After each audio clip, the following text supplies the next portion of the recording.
Welcome to Chaile Time, our weekly podcast where we focus on the do's, don'ts, elements, all the aspects that you can find in a workplace. This is where you get all your answers. I'm not alone. I'm with my long-term friend, Toby. Welcome. Welcome, Chaile. Thank you so much. It's great to be with you again. You know I'm happy this week. Why? I got 2 in my bag. You got what? 2 in my bag. Arbitration. Oh, arbitration awards. Yeah, well done. Well done. So I'm happy. How is you? How you've been? I'm doing very well. It's great to see you. But just before I answer how am I doing, I just want to ask you quickly. I've got an idea for Chaile Time. Yeah. And I wonder what the people will say. Maybe they can leave a comment there on YouTube or whatever, you know. What if we take HR managers of companies to come here and to tell us more about the do's and don'ts that's happening in their companies? But obviously what we will do is it will be like a what do you call it, a criminal investigation where you blur the person out. Yeah, or they become ghost. They just you sit can't on the... see the person, and we're not going to name and shame. Obviously, we're not going to call the company by name or something, but then they tell us all the rotten tomatoes of what's happening in that business. Don't you think it'll be awesome? No, I think that's a great idea. Maybe they must leave their comments on the comment section. Just leave your comments and tell us what you think about that. No, that's a brilliant And maybe idea. do these voice things. I work for a company in Gauteng. just to And protect my boss them. is an asshole. Just to make sure that they are protected because it's rough out there. Yeah. Yeah, no, that's a brilliant idea.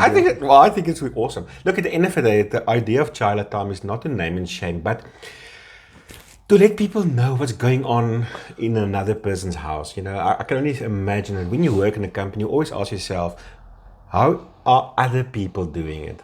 What's happening in other companies?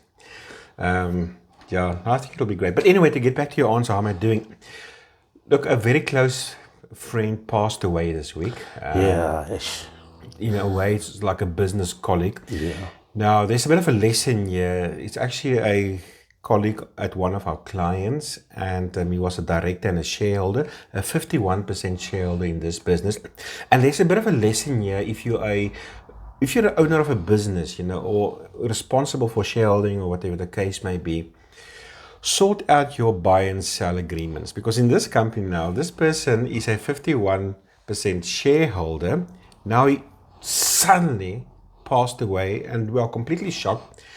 And I was actually part of the board meeting yesterday, and there's no buy and sell agreement with the shareholders. And the person's wife already came knocking on the door, asking for her 51% share, because she believes she's now a beneficiary. Now it becomes complicated because there's no buy and sell share agreement. We always say, yeah, one day. Oh my goodness. So now we're lawyering up, because we obviously need to sort out now what to do here, you see. So, But anyway, for those of you who may be in a similar situation or need to have your shareholding, your memorandum of incorporation and your buy and sell agreements sorted out, I can actually assist you. I work with a wonderful associate that actually is an attorney specializing in estate law, and so if you do need to get in touch, you're welcome to just leave a message or send an email to caring@effectusharmony.co.za. The message will appear, the email address will appear at the bottom of the screen, or you can just WhatsApp me directly at 082-447-9512. It will also appear at the bottom of the screen. So it was quite sad by the passing it was of this for our colleague. It's a long-term colleague. We've worked well together. It doesn't work in our company, but it's one of our clients' company. But we've been working. We worked well together for a long time. Think about that. We had a Zoom meeting the Friday before his passing. We were laughing, you know. Yeah. Then when you called me on Saturday, I was shocked. But the next morning, he and one of the other directors were still talking work stuff and whatever, you know. Like an hour later, he was just dead. Yeah, too bad. That happens. Yeah. Anyway, so our condolences to his family also. What do we do this week, Tebo? I believe we're doing charges. Yeah, today. But you haven't told me about your week. What have you done? I told you I got 2 in the bag. What have you been busy with? Well, I've been consulting retrenchments this morning early already. I've done my first consult with a client in terms of Section 189. I've been dealing with employers who badly wants to fire their staff like right now. But yeah, so it is just the same old for me, Okay. restructuring businesses and helping employers, dealing with dispute resolution. Okay. Now, today we're going to focus on what is the danger of not charging an employee right or correctly. And then what are the guidelines on charging an employee, especially now? We do have Schedule 8.4, we have other schedules, we have misconduct, we do have incapacity due to ill health or poor performance. Now, what is the danger, especially when it comes to maybe someone is being charged with poor performance, but in a hearing, the merits of the case now lead to that person actually have committed a misconduct. So what are the dangers there in your experience? So are you saying that the person has been subjected to a hearing? Yes. You are saying that the person has been charged for poor performance, but he's actually been subjected to a misconduct hearing in terms of Schedule 8.4? Yes. Yes, Tsepo, there is so much to say about this. A decision maker, whether you are a chairperson or even the person, I suppose, laying the charges, and whether you're a commissioner at the CCMA or bargaining council, you have the responsibility to correctly identify the real nature of the dispute. If you just, for instance, can take note that in terms of Schedule 8.9 of the Labour Relations Act, where it deals with poor performance, there's actually no disciplinary hearing there. So there's an argument to be made that when a person is not performing well, you actually don't subject a person to a Schedule 8.4 disciplinary hearing. Now, my personal view is, as an extra measure, it's not wrong to do so. Audi alteram partem, or the opportunity to be heard, is always a good principle.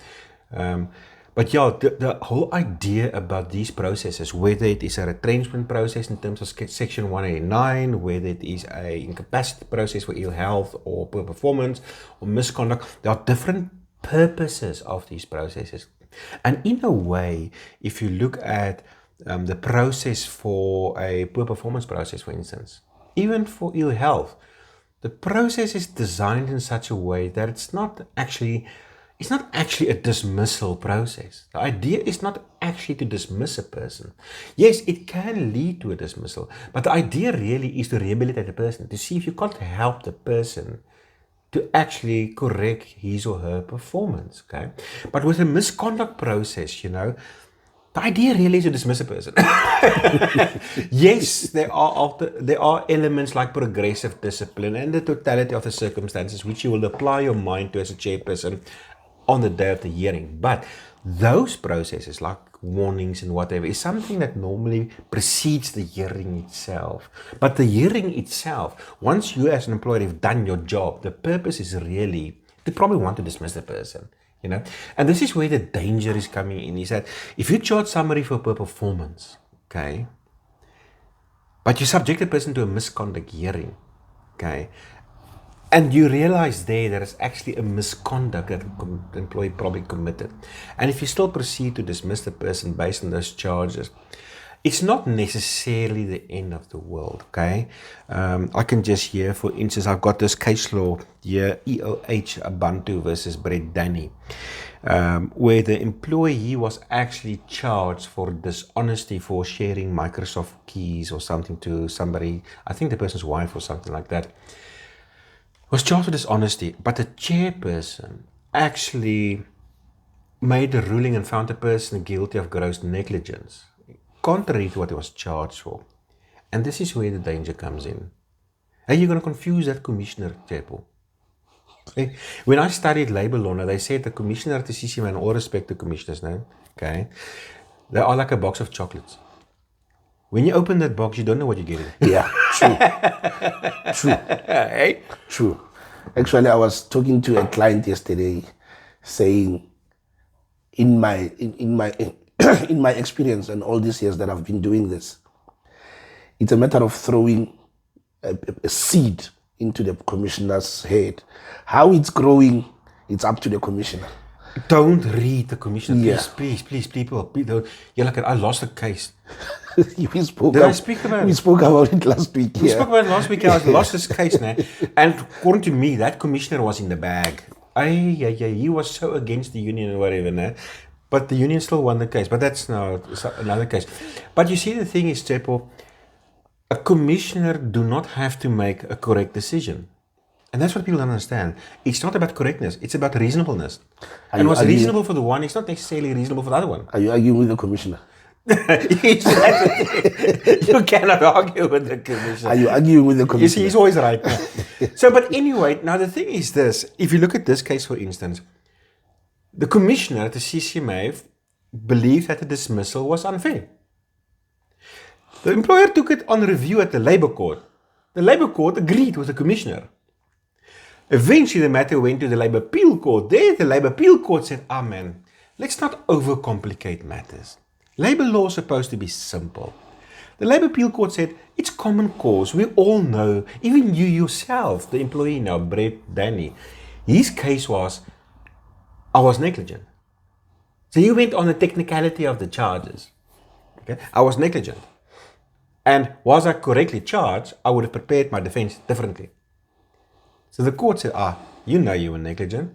The chairperson say, are you guilty of negligence? Yeah, your dismissal was fair. Let's not commemorate this. Let's not put it in a constant context of when you try to say circle, you say a rectangular dimension. Yeah, but you see, the problem is now, and this is to answer your question, is that if you confuse things, leading with the wrong charges, it may take you 6-7 years to get all the way up to the Labour Appeal Court. Cost you a few R100,000 to fix your confusion. But what are the guidelines now to charging the person correct? You know, like, remember, most of our clients. Except you call us. Oh. Who do you want to call? Ghostbusters. So no, we are here for that. Because, you know, to avoid those dangers and then charging someone wrong, you really need someone with... I do think the answer is twofold there. And yes, there is value in making use of a labour law firm like us. And there are many out there, reputable ones out there. And the reason being is it is our expertise. Like, for instance, if you need a mechanic for your car, okay, you're going to outsource that to people that knows how to fix a car. So companies like us, for instance, we know how to charge people. We keep ourselves up to breast with latest core developments and so forth. So it really helps because then you can actually focus as a company on your core business. So there's an argument to be made and it makes sense. And just by the way, you'll be surprised how affordable it can be. I mean, services like this often comes at less than a minimum wage of one person. You'll be surprised. And you get a full, hey, I'm doing marketing here now. No, it's a good thing. It's a good thing. It's just the truth. You know? It's a good thing. And you have the whole backup of a whole IR department for less than what you're going to pay one employee. But anyway, the stress is going to be less. Stress can be less, but that's the one thing. But okay, if that's not the case, some companies have got well-established departments, ops managers and HR managers and IR managers. To charge correctly, at the end of the day, I think there's some guiding principles. Number one is try to keep it simple and short as far as possible. Don't try to write a book. You know, yes, I represented an employee last year at the CCM in Pretoria. I think there was like 80 charges. How many? 80 charges. It was the same thing, just in different ways, duplicating these charges, okay? So once again, big mistake. Don't confuse the commissioner. Just by the way, in arbitration, the most important person is not you. It's not the other party. It's really the commissioner. Okay? Don't lose your audience. Don't lose your commissioner. Keep the charges simple. So, you know, as a chairperson, sometimes I read charges. I'm like, okay, let's just read it again. Then I read it again. Then I'm like, let's read it again because I actually don't understand it. Then you ask the employee, do you understand? Yes. I'm like, goodness, thank you. You understand it, but I don't understand. I have to read and read and read. I mean, it is just so complicated. So number one is keep it simple. Okay. And number two is, first of all, identify the incident. Okay. And look, we obviously now, I'm talking from a misconduct perspective, okay? From a misconduct perspective, keep it simple. Identify the incident. Is it poor timekeeping? Is it insubordination? Is it breach of policy? Is it negligence? Is it dishonesty? Is it unauthorized use of company property? Okay. So you identify that special word, dishonesty. Okay. If you don't know, get yourself make your own dictionary of all these special words. Okay. All these misconducts. The most common ones in the workplace are the following. Okay. Dishonesty, negligence, breach of procedure, unauthorized absenteeism, poor timekeeping in terms of late coming, you get absconding from work or desertion of post, being under the influence of alcohol, sleeping on duty, Unauthorized absenteeism. Unauthorized absenteeism, I think we mentioned that. That's an unauthorized use of company property. That's probably the most typical ones you're going to find. So write them down on a list, and then as you go around, something happened, identify, flag it, and then you give a brief description of what happened. Unauthorized absenteeism, in that you were absent from work and you failed to report to your manager or get permission, whatever the case might be. And then also identify the date. And the date the date is important. And then also, don't be too vague. Don't be too vague. Yeah. The date and don't be too vague is for me important. And the reason being is this. Sometimes we just say theft. And oh my goodness, please stay away from theft. Yeah, I can talk so much about these things.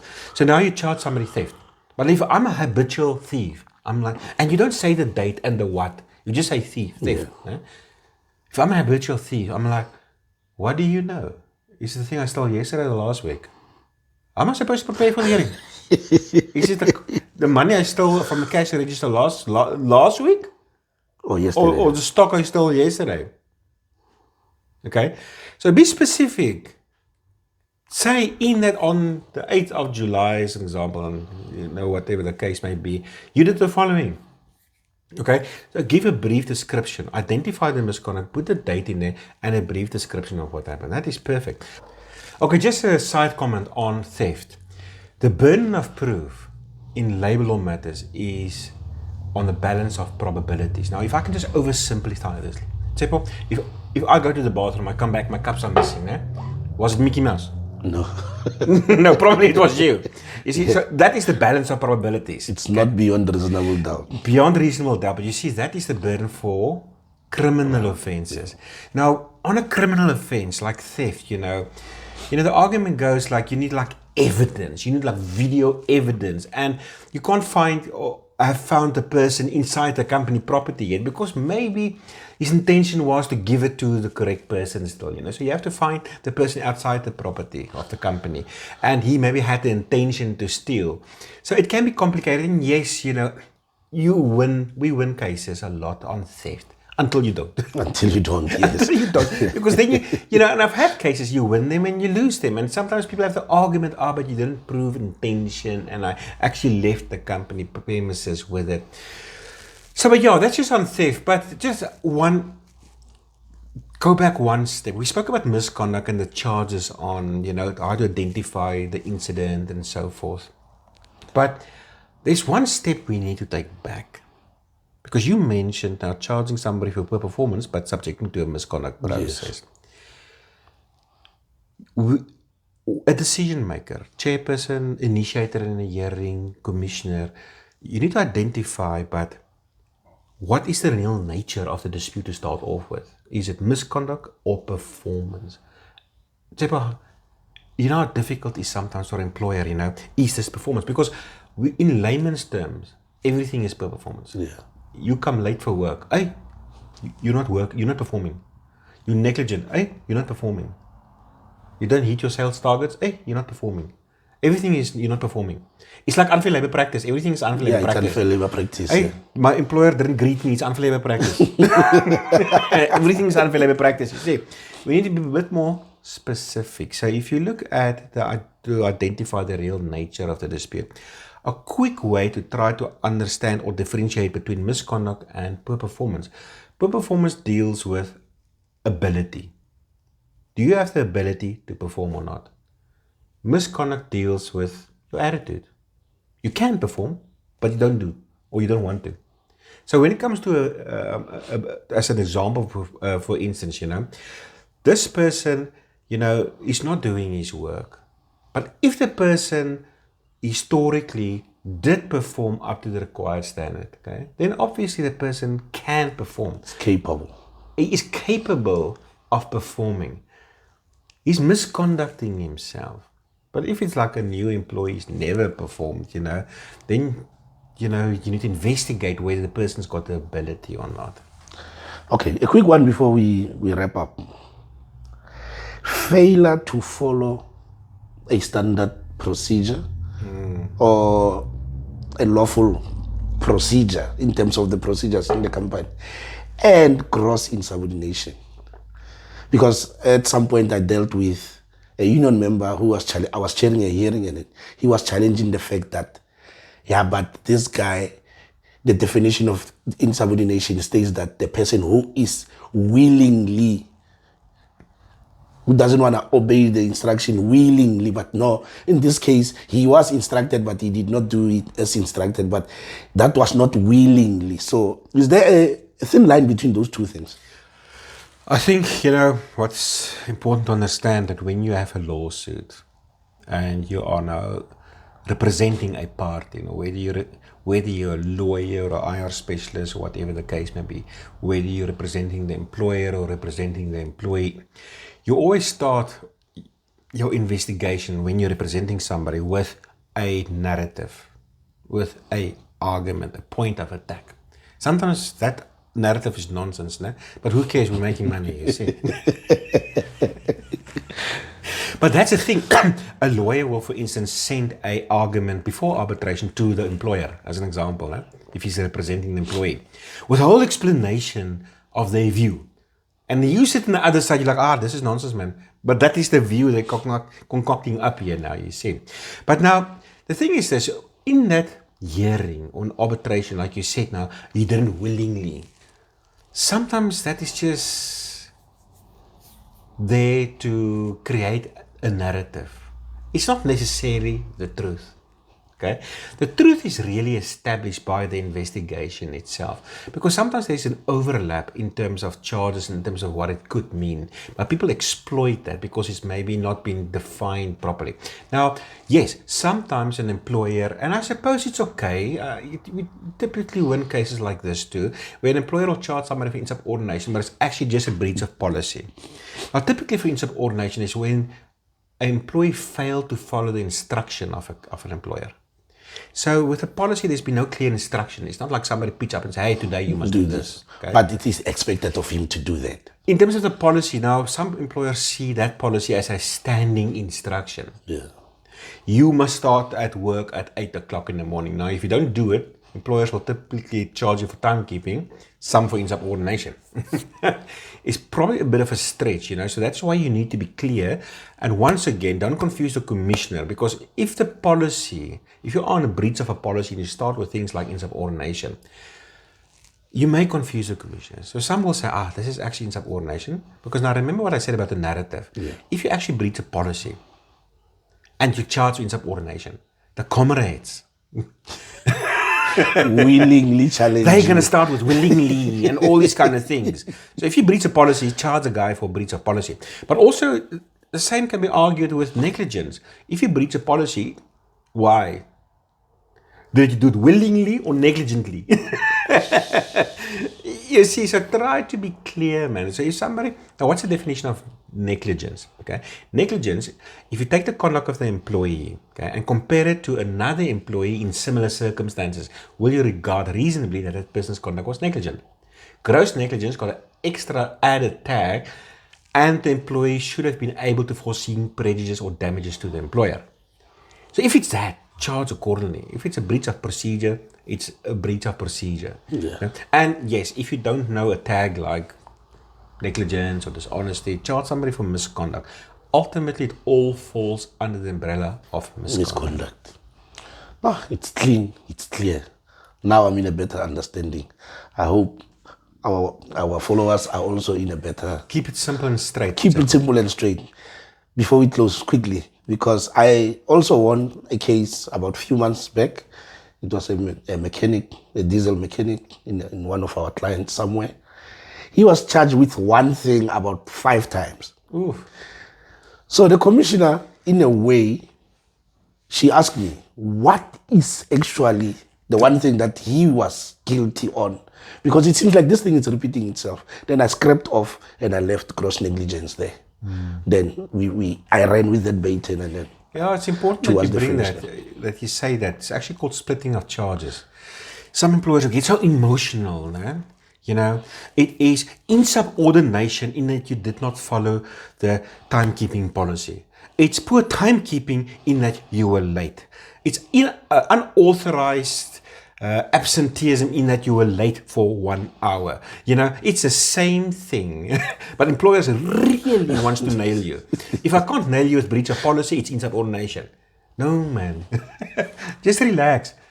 That normally tells me the employer didn't really do his investigation and really identify the issue here, the misconduct or the incident.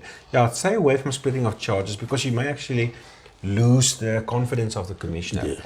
And especially if you have witnesses, and then your witness comes, and then let's say the witness was the initiator, and then you give them the platform. The commissioner asking, so which one was he guilty of? And now your witness is like, I don't know. So now you are losing it completely. But now it's clear. Simply charge a person straightforward. If you don't understand, we are here to help you. We are here to help you. At the end, you will see our email address, caring@Effectus Harmony. I will just want to put it up there again, caring@effectusharmony.co.za. If you need some assistance, even a free consult, we'll fill it in for free, né? Yeah. Need a consult, we'll further consulting for free for you. Thanks for watching. Until next time. Don't forget to like and subscribe. Yeah. Thank you.